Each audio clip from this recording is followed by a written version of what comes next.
Testes, salve te fratres, te iterum videre Patris Allegro, veritas liberabit vos. Saya mau mengajak kita untuk memeriksa papal audiens dari De Kingadas yang menarik. Menarik sekali karena nama Allegro disebut di situ, jadi Patris Allegro berhak memberikan tanggapan.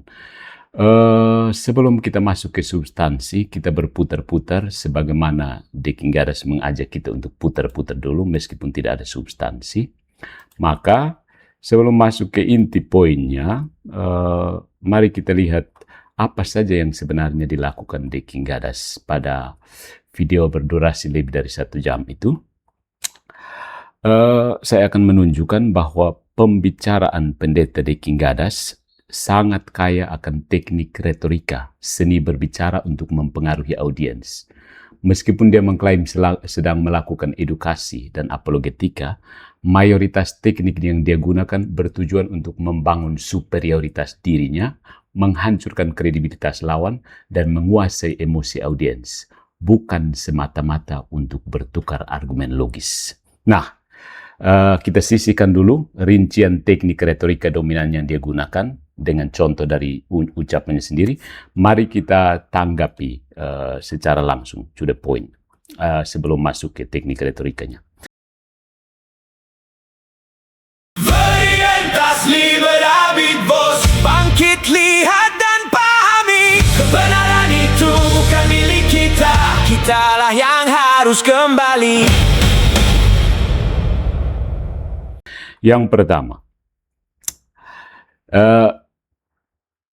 dia mau menunjukkan bahwa pertanyaan yang diajukan Romo Patris Allegro adalah pertanyaan yang dibuat-buat begitu, ya. Tapi ini adalah pertanyaan yang sah, ya. Yang pertama, mari kita lihat beban pembuktian. Siapa yang harus membuktikan apa? Nah, klaim pendeta De Kingadas begini. Dia menuduh pertanyaan Allegro sebagai shifting the burden of proof, ya. Shifting the burden of proof, pengalihan beban pembuktian. Menurut dia, pihak Katolik berkewajiban membuktikan dasar positif dogma Immaculata dari Alkitab terlebih dahulu, baru kemudian pihak lain boleh mempertanyakan kontradiksinya. Nah, tanggapannya seperti ini. Argumen ini keliru, karena yang pertama, Allegro tidak meminta De Kingadas untuk membuktikan dogma itu benar. Pertanyaan Allegro justru sangat spesifik. Bagian mana dari dogma Maria Immaculata yang bertentangan dengan Alkitab? Kalau tidak bertentangan, ngapain repot? Masalahnya di situ. Kalau tidak bertentangan, ngapain repot? Ini adalah pertanyaan tentang kontradiksi internal antara suatu ajaran dengan teks yang sama-sama diakui, yaitu Alkitab. Ini adalah jenis pertanyaan yang sah dalam setiap debat teologis. Yang kedua, beban pembuktian ada pada pihak yang mengklaim adanya kontradiksi. Ya, kalau seseorang menuduh suatu ajaran bertentangan dengan Alkitab, maka dialah yang berkewajiban menunjukkan di mana letak kontradiksi. De Kingadas yang selama ini membuat klaim bahwa dogma Immaculata bertentangan dengan Alkitab, dongeng apa segala, maka beban untuk membuktikan klaim itu ada di pundaknya. Ya, analoginya begini. Kalau seorang saksi mengatakan tersangka berada di TKP pada jam X, itu pernyataan positif, dan pihak lain mengatakan itu tidak mungkin karena tersangka ada di tempat lain, maka pihak yang mengklaim ketidakmungkinan itulah yang harus membuktikan klaimnya. Tidak ada pengalihan beban pembuktian di sini. Ini adalah proses pembuktian yang normal. Setelah berulang kali gereja orang Katolik menjelaskan tentang dogma Maria Immaculata, Anda tetap menolak. Menolak karena apa? Tunjukkan bagian mana yang kontradiksi dengan Alkitab yang kita baca sama-sama. Tidak ada kan? Premis bahwa dogma harus memiliki dasar eksplisit dalam Alkitab, itu adalah premis Protestan, sola scriptura, bukan premis Katolik. Nah, di sini Gereja Katolik mengajarkan bahwa wahyu Allah disampaikan melalui kitab suci dan tradisi suci, yang keduanya diwartakan dan diinterpretasikan oleh magisterium gereja. Karena itu, menuntut agar sebuah dogma harus memiliki dasar eksplisit dalam Alkitab adalah memaksakan sebuah kerangka teologis Protestan kepada lawan bicara yang tidak menganut kerangka itu. Jadi, pertanyaan Allegro tetap sah dan relevan, terlepas dari apakah dogma tersebut memiliki dasar eksplisit atau tidak. Ya, nah, dogma Immaculata justru memiliki dasar Alkitabiah. Meskipun secara prinsip tidak wajib membuktikan dogma dari Alkitab semata, nyatanya dogma Immaculata punya dasar Alkitab yang sangat-sangat kuat. Pertama, Kejadian bab 3 ayat 15. Aku akan mengadakan permusuhan antara engkau dan perempuan ini. Ayat ini yang disebut sebagai proto-evangelium, Injil pertama, menjadi fondasi biblis utama bagi dogma Immaculata. Logikanya, Allah menjanjikan permusuhan total, enmity, antara perempuan dan ular, iblis. Kalau perempuan itu memiliki dosa, maka dia tidak berada dalam permusuhan total dengan iblis. Karena dosa adalah bukti ketundukan kepada kuasa iblis. Perempuan dalam Kejadian 3:15 merujuk pada Hawa baru, yaitu Maria, yang seperti Hawa sebelum kejatuhan diciptakan tanpa noda dosa. Hawa itu diciptakan tanpa dosa, bukan? Para bapak gereja sejak awal telah melihat Maria sebagai Hawa baru yang taat, sebagaimana Kristus adalah Adam baru. Lukas bab 1 ayat 28. Salam hai engkau yang dikaruniai, kekaritomene. Sapaan malaikat Gabriel menggunakan kata Yunani, kekaritomene. Keistimewaan kata ini, bentuknya adalah partisip perfect pasif dari kata kerja karitoo, mengaruniai rahmat. Bentuk perfect dalam bahasa Yunani menunjukkan tindakan yang telah selesai di masa lalu dengan hasil yang berlangsung terus sampai sekarang. Ini berarti Maria telah dan terus berada dalam keadaan penuh rahmat, sebuah kondisi yang mencakup seluruh hidupnya, sejak awal keberadaannya hingga seterusnya. Kata ini hanya muncul sekali di seluruh Perjanjian Baru dan digunakan secara khusus untuk Maria. Ini menunjukkan status unik Maria di antara umat manusia. Terjemahan penuh rahmat, gratia plena, yang digunakan dalam Vulgata dan doa Salam Maria mencerminkan makna teologis yang tepat dari kata ini. Nah, kemudian ada kesinambungan dengan Perjanjian Lama. Maria juga dilihat sebagai penggenapan Putri Sion. Zefania bab 3 ayat 14-16 dan Zakaria bab 2 ayat 10.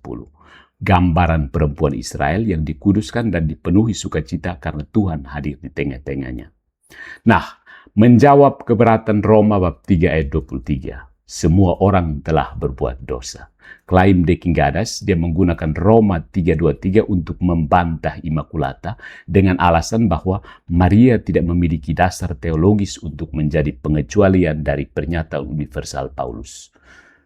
Argumen ini gagal karena yang pertama, Paulus tidak bermaksud semua dalam arti absolut tanpa kekecualian.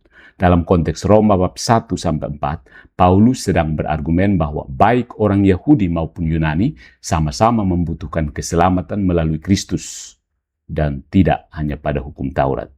Kata semua di sini bersifat kolektif, merujuk pada semua kelompok manusia, bukan setiap individu tanpa kecuali.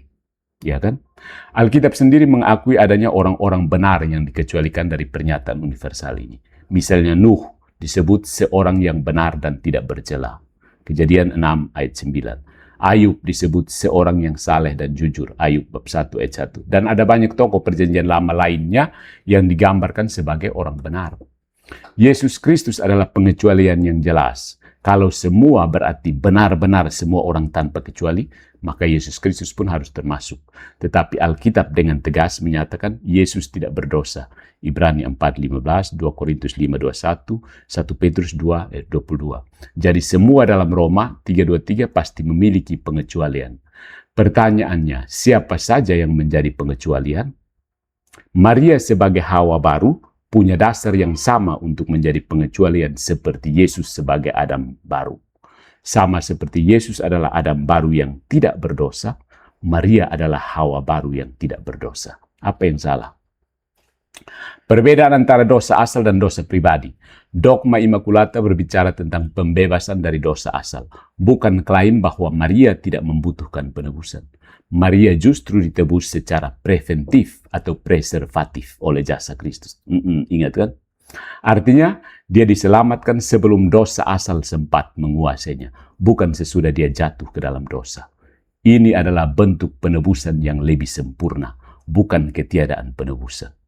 Tuhannya orang Katolik itu bukan tukang tambal ban bocor, itu Tuhannya De King Gadas dan kawan-kawan. Kemudian menjawab klaim bahwa kesalahan terjemahan dalam Vulgata. Ya, klaim De King Gadas, dia menuduh bahwa dogma Immaculata dibangun di atas kesalahan terjemahan dalam Vulgata. Khususnya Kejadian bab 3 ayat 15 yang menggunakan ipsa feminin, bukan ipse maskulin. Lukas bab 1 ayat 28 yang menerjemahkan kekaritomene sebagai gratia plena, penuh rahmat. Kedua tuduhan ini tidak akurat secara historis dan tekstual. Ya, tentang Kejadian bab 3 ayat 15, pembacaan ipsa conteret, dialah yang akan menemukan, bukan kesalahan terjemahan Jerome. Pembacaan ini sudah ada dalam manuskrip Latin kuno, Vetus Latina, yang lebih tua dari terjemahan Jerome, dan telah digunakan oleh Santo Agustinus jauh sebelum Vulgata Jerome ada. Ya, Pak Deki bisa belajar selagi itu kan, sengaja dialihkan kan. Terjemahan ini mencerminkan tradisi eksegesis yang sudah berusia tua dalam gereja, bukan sekedar kekeliruan teknis. Bahkan jika kata ganti dalam bahasa Ibrani adalah maskulin, secara teologis ayat ini tetap dapat diterapkan pada Maria, karena Maria adalah perempuan yang dimaksud, dan keturunannya, maksud maskulin itu merujuk pada Kristus. Tidak ada yang salah. Tentang Lukas bab 1 ayat 28, terjemahan gratia plena, penuh rahmat oleh Jerome, bukanlah kesalahan, melainkan interpretasi teologis yang tepat dari kata kekaritomene. Erasmus menerjemahkannya sebagai gratiosa, yang dikaruniai. Ini bukan kontradiksi, melainkan dua cara menerjemahkan aspek yang sama dari kata yang sama. Gratiosa menekankan sumber rahmat, Allah yang mengaruniai, sementara gratia plena menekankan hasil, Maria yang penuh dengan rahmat. Keduanya saling melengkapi. Ingat, itulah alasan mengapa kita punya ribuan varian teks. Karena firman Allah tidak bisa dikurung dengan kata-kata manusia. Paham? Baik terjemahan gratiosa maupun gratia plena sama-sama menunjukkan bahwa Maria adalah objek istimewa dari rahmat Allah. Sebuah fakta yang mendukung, bukan melemahkan dogma Immaculata. Nah, menjawab keberatan dari 1 Yohanes bab 1 ayat 8 dan doa Bapa kami. Klaim Pendeta De King Gadas, dia menggunakan 1 Yohanes bab 1 ayat 8. Jika kita berkata tidak berbuat dosa, kita menipu diri sendiri, dan doa Bapa kami, ampunilah kami, untuk menunjukkan bahwa Maria pasti berdosa. Kedua argumen ini keliru, karena yang pertama, 1 Yohanes bab 1 ayat 8 berbicara dalam konteks pengakuan dosa secara umum, bukan pernyataan teologis absolut tentang ketidakmungkinan seseorang tidak berdosa. Ayat ini adalah peringatan bagi mereka yang menyangkal bahwa mereka pernah berdosa, bukan pernyataan bahwa tidak mungkin ada manusia yang secara istimewa dilindungi dari dosa oleh rahmat Allah. Gitu. Doa Bapa kami adalah pola doa untuk semua orang percaya, tetapi tidak setiap elemen dalam doa itu harus diterapkan secara literal oleh setiap individu. Misalnya, Yesus sendiri mengajarkan doa ini, tetapi Yesus tidak perlu meminta pengampunan dosa karena dia tidak berdosa. Tapi Yesus tetap mengajarkan doa ini kepada murid-muridnya. Jadi, Maria dapat mendoakan doa Bapa kami untuk kepentingan gereja tanpa harus berarti ia secara pribadi membutuhkan pengampunan atas dosa pribadinya. Argumen Anda tidak valid, De King Gadas. Ya. Jadi, argumen Pendeta De King Gadas ini bisa diringkas sebagai berikut. Klaimnya, pertanyaan Allegro adalah shifting the burden of proof. Tanggapan Allegro, pertanyaan tentang kontradiksi adalah sah. Beban ada pada pihak yang mengklaim adanya kontradiksi.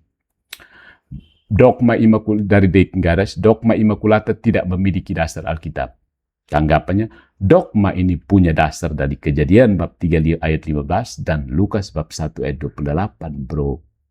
Kemudian Roma bab 3 ayat 23 membuktikan Maria berdosa. Kata Deki, semua dalam Roma 3:23 bersifat kolektif dan memiliki pengecualian. Yesus dan orang-orang benar dalam perjanjian lama. Jadi ada pengecualian. Semua berarti tidak semua. Ya.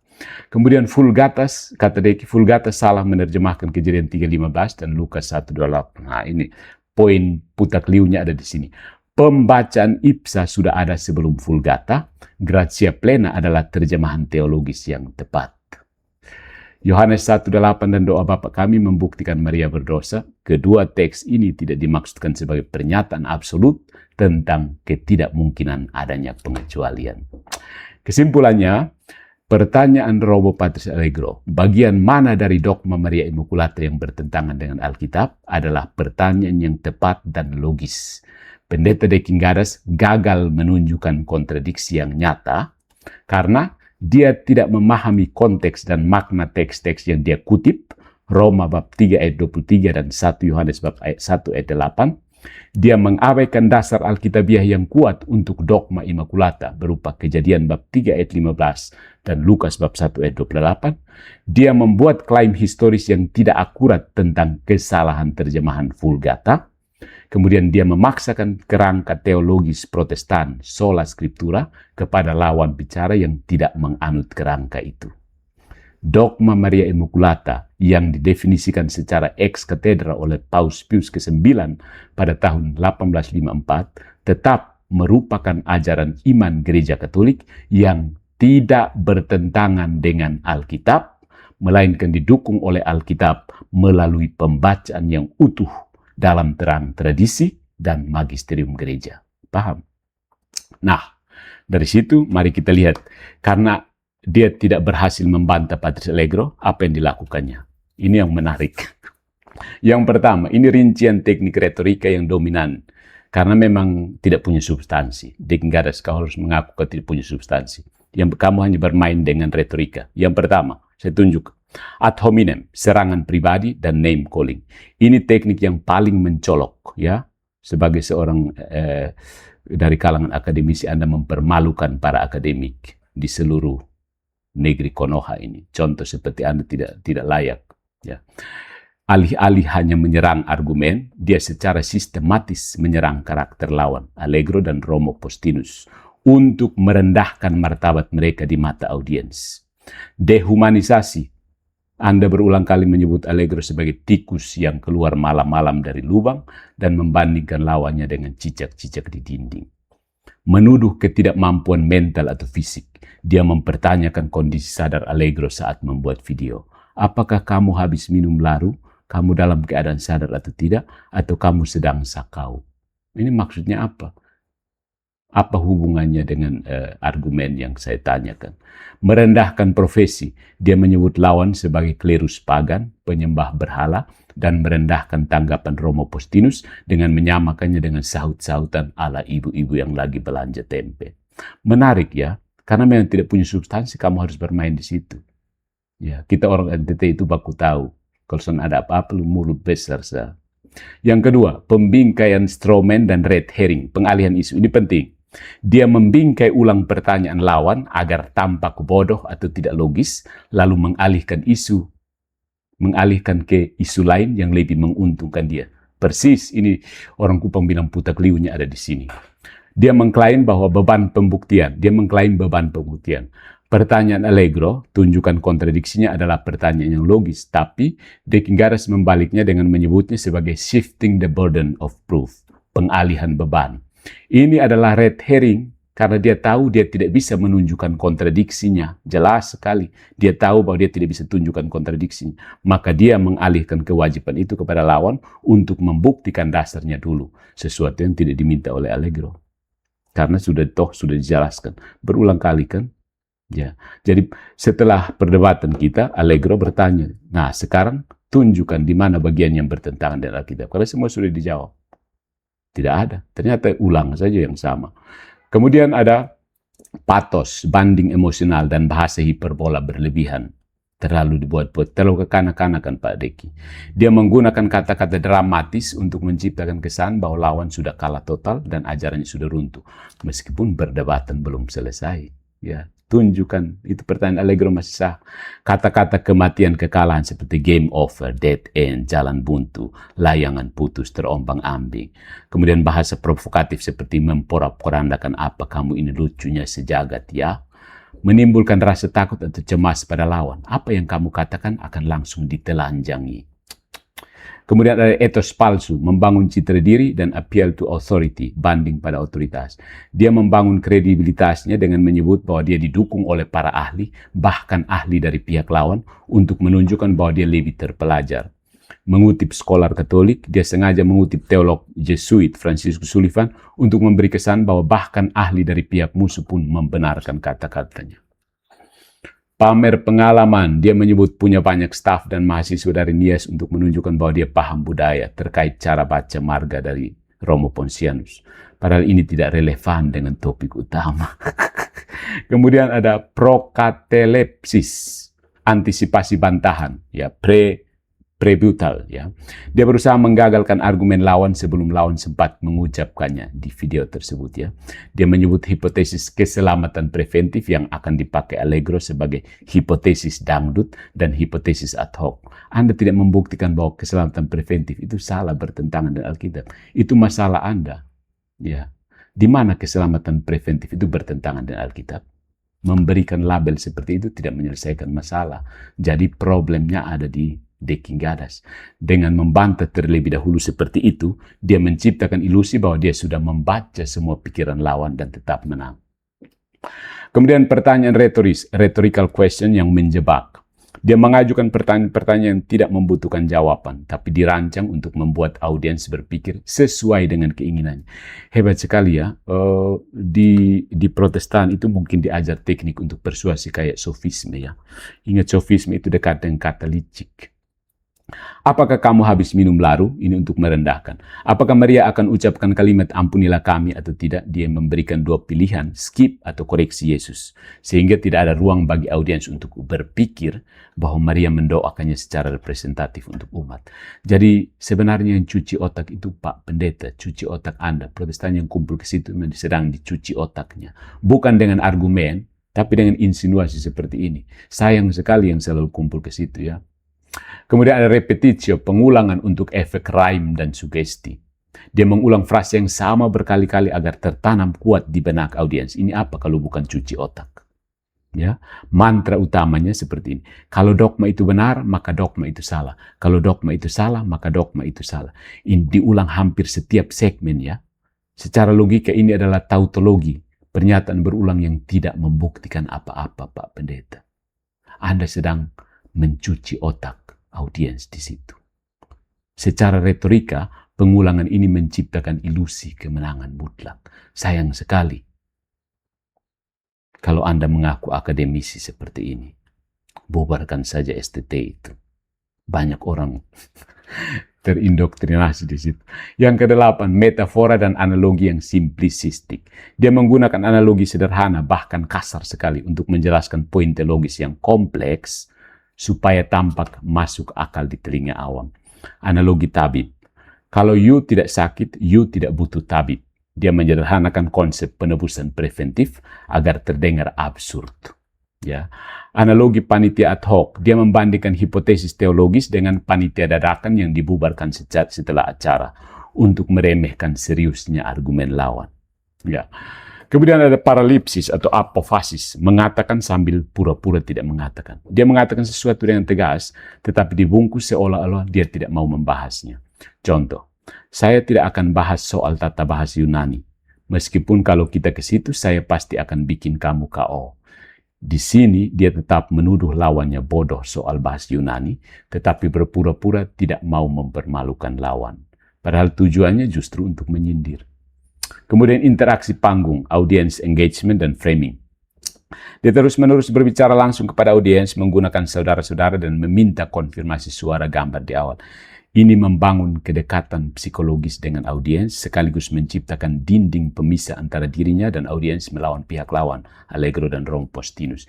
Jadi yang terjadi itu bukan Anda tidak membantah argumen Allegro, ya. Anda menggunakan itu sebagai kesempatan untuk insinuasi, ya, cuci otak audiens Protestannya memang sedang babak belur. Banyak orang Protestan sedang mempertanyakan keprotestanan mereka, ya. karena Allegro dan kawan-kawan. Jadi, strategi utama De Quingadas dalam ceramahnya bukanlah persuasi melalui bukti. Jelas sekali, bukan persuasi melalui bukti, karena dia sendiri mengaku tidak wajib membuktikan, melainkan persuasi melalui dominasi psikologis. Teknik-tekniknya bekerja secara sinergis bersamaan untuk menghancurkan kredibilitas lawan ad hominem, mengalihkan perhatian dari kelemahan argumennya sendiri, red herring, lalu menanamkan kesimpulan melalui sugesti berulang, repetitio, membuat audiens merasa dia lebih pintar daripada lawan bicaranya. Ini etos palsu dan prokatelepsis. Coba cek prokatelepsis. Jadi, dia menggunakan retorika persuasif demagogis, di mana tujuan utamanya adalah memenangkan simpati penonton sekarang juga, bukan untuk membuka ruang dialog atau verifikasi fakta yang seimbang. Jadi, tidak ada apa-apa yang dibuat Deki di situ, selain mengindoktrinasi para pendukungnya. Seperti biasa. Tanggapannya yang digunakan bahwa dia mau membuktikan kontradiksi, tidak ada. So, kentut. Bunyinya keras, baunya tajam sekali, tapi kosong. Mau kentut lagi De Quingadas? Silahkan.